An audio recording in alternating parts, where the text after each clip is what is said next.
Baki begins the 2001 anime at the limit of conventional training. This series is his journey to the very limit of the human form. The initial meeting with Yuri teaches Baki defeat, and it shows him just how inadequate his training has been up to that point. So he goes out to the forest.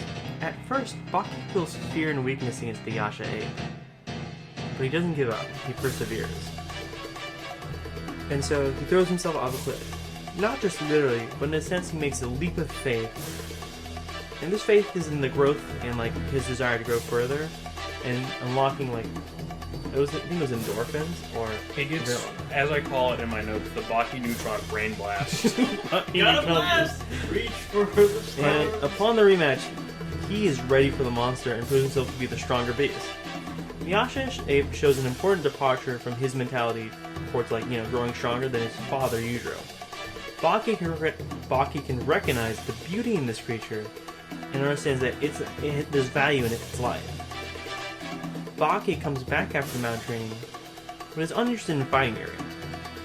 Hanayama, which I remembered to spell right in my notes a month ago, was told he had to wait for Yuri and Baki to fight, but he didn't want to wait. So he put Yuri out of commission.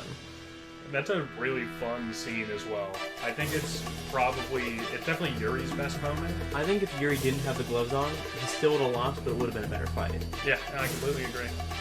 So, this leads to Baki going up to fucking Hanamaya's... Say his name, please. He goes up to Hanamaya's headquarters and fucking challenges him. He kicks a desk out the window. Oh, no. One thing before that.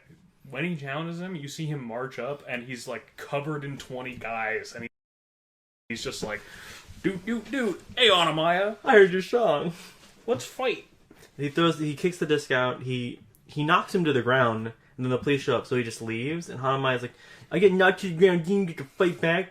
So he, rips his own Bentley apart using his bare hands in, 40 seconds? Yeah. It was amazing. I think the thing that fucked up my little brother the most when we were watching it was when he ripped the tire. Oh, yeah. I was already this dude has Street Fighter 2 this car, no problem. And the tire's the craziest word, he's gonna do it. Yeah, he goes.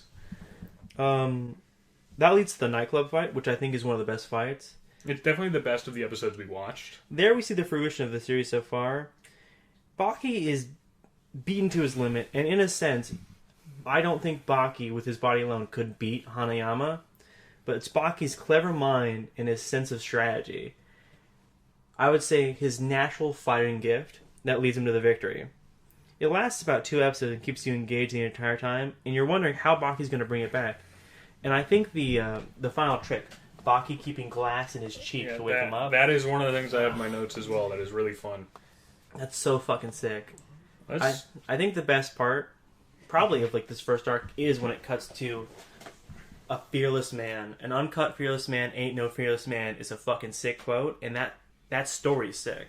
Oh, yeah, with the drifter and the bell. It's a great reason why not to block.